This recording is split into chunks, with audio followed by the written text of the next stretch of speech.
Week 9 press conference. Week 9's here already. We got Coach Hauk, and we're joined by Levi Janicaro. He's been one of the top 2 tacklers on the team the last 3 weeks and had a career-high 12 at Sac State.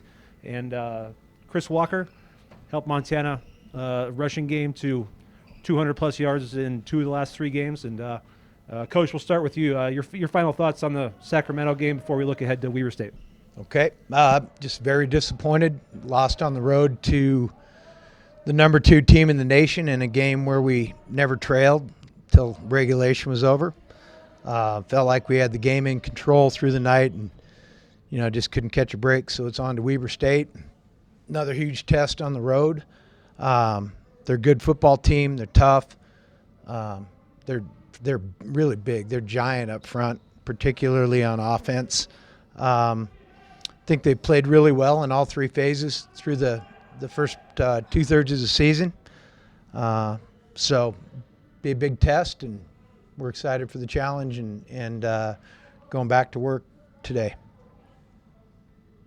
Questions? Coach, I know special teams hasn't been up to your standards lately, and where do you think that stems from, and what are you working on moving forward to kind of get that ready for Weber? Where hasn't it been up to my standard? Well, some blocked field goal attempts and then a few on the kickoffs. The blocked field goal attempts, we need to get it off faster. That's simple. What was the other thing? And then with the squib kick, and then that was just unfortunate, but also, also the onside kick. Just your thoughts with that and where you can prepare moving forward. What onside kick are you talking about? Against Idaho. That's a long time ago, man.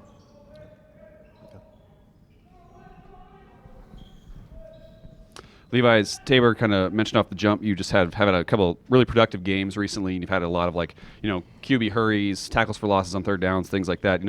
Has something been clicking for you lately? You've had more playing time this year, but lately, last few games, it feels like you're just playing a lot more sharper. Hey, time out real quick. Field goal, as I say till I'm blue in the face, is an offensive function. Field goal rush is a defensive function. So, sorry, Kyle. Go ahead and ask that again. Yeah, please. Just lately, you've obviously been seeing more playing time this year. You saw a little bit of time last year as well, but the last few games you've been really productive, a lot of even non-statistical categories, things like that. So what's been kind of clicking for you in this defense? I think that my teammates on the defensive side of the ball, the guys that have been in the game at the same time as me, have just been doing their job, which is, they take up some blockers, which has allowed me to be able to make plays. But I think it just stems from the other 10 guys that are doing their part, which allows me to look like I'm the one that's successful, but it's really because of everybody else that I can do my part. And to kind of piggyback off that, how much has that helped you kind of, especially with pass rush, because it feels like that's where you've been making a lot of plays lately, just kind of getting the quarterback, causing problems there. Has that been a lot of your teammates as well, just kind of maybe opening holes for you, things like that? Yeah, we have a lot of guys that are up front that are big and athletic dudes that eat up blocks, and so that creates space for me to wiggle in there and try to get a hurry on the quarterback.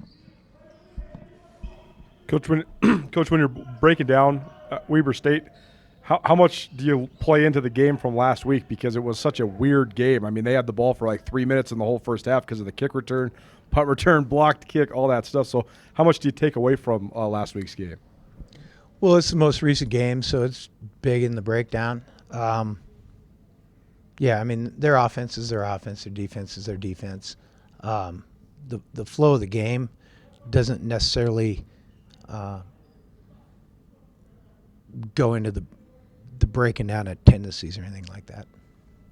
It seems like one of their tendencies offensively is to have multiple different running backs. How big of a challenge is that when you do have multiple guys? I know a lot of people are running a lot of running backs right now, but they seem to have 3 pretty good ones. Yeah, I like their backs. I really like their front. I think their backs run hard. I think they've got good quickness. We're familiar with Davis. He didn't play the last 2 weeks, so I don't know where that's at. But I mean, they're going to run their offense. And the quarterback, the last time you guys played, we were a different quarterback. This one, Bronson Barron, he throws the ball down the field a little bit more. How much does that add to their offensive attack? He's a good deep ball thrower. I think he's accurate down the field. I think that helps him. High completion percentage. I don't remember off the top of my head what it is, but it's in the mid-60s, I believe. So he's doing a good job for them. And defensively, they play a ton of defensive backs. Looks like they're running a bunch of different coverages. How big of a challenge is that to prepare for? Well, they're gonna run different personnel groups. You know, they'll have nickel and dime and do some different things. They're gonna run their defense. I'd consider them a strong defensive team. So they're gonna do what they do and be good at it.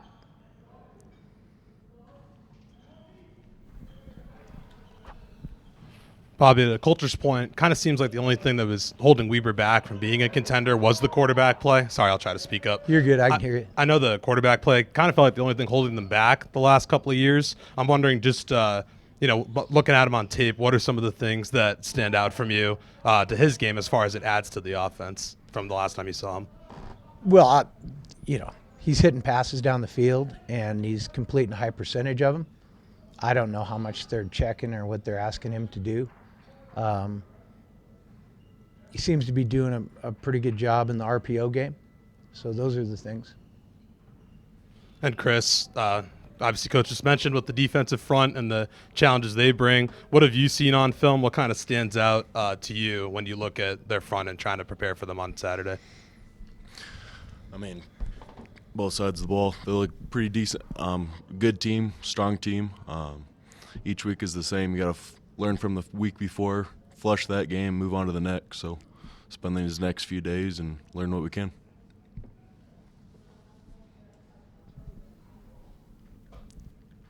And then Coach, we mentioned Weber really being able to throw the ball well, but your secondary had 3 interceptions this last week. How do you feel about the way they've been progressing as the season moves along?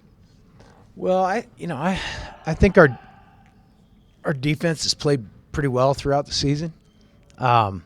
If we're getting an interception, a lot of the times it's because the guys up front are putting pressure on the quarterback, and if we get a sack, a lot of times it's because the guys in the back are covering it up and they can't get it out of their hand fast. So I thought our defense played well throughout that game. We gave up a couple of plays late that hurt us, but our defense played well. And then, Chris, it seems like the offense is kind of best when you guys get a nice chunk yardage run at the beginning. And just how important, how much of a focus is that for you guys up front to, make room on first down there? I mean, you could ask any team that question. I mean, get momentum fast, boost the mood of the whole team, and really gets the game going. It's very important. Chris, you've gotten a chance to assimilate into this offensive line this season kind of from back in the fall. So, what's that transition been like, kind of going into this offensive line and working with this group? Because it feels like lately you guys have been clicking, especially in the run game. Sure as hell helps having a couple older guys playing next to you. That's for sure. We have a really good group of guys, close. Love my position coach, guys I'm playing with. I mean, I really couldn't do it without them. So. And against Sac, too, you guys had a couple long drives, especially kind of later as you're running the ball pretty much the whole game. You had some really long physical drives, so you guys were able to cash in for points. Could you notice that you guys are kind of, able to out-physical Sac on a couple of those drives there?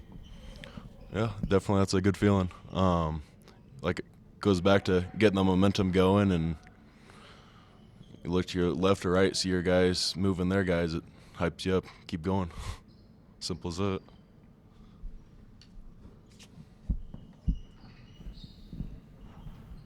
And Bobby, you've gotten a chance to work with Malik Flowers just so much in special teams and kick returns and things like that. He broke a record a couple weeks ago, and what's just made him so dynamic at kick return that he's been able to be so productive here?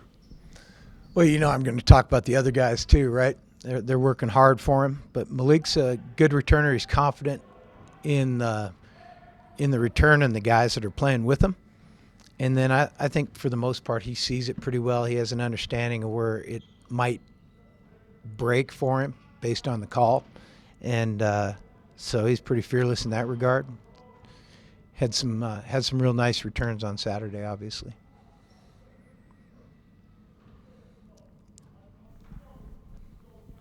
Is there anything Weber does that's different offensively than what they've done in past years? You mentioned some of the RPO stuff. Is that new? Well, gosh, we haven't played him since 2019, so it's a hard question to answer. We haven't spent a lot of we haven't thought about them since we played last, which is 2 years ago. It's kind of once again, a quirky deal with our conference. They're very similar to what they've done. I mean, they're similar. This trip, will you guys bus or will you guys fly? We'll fly.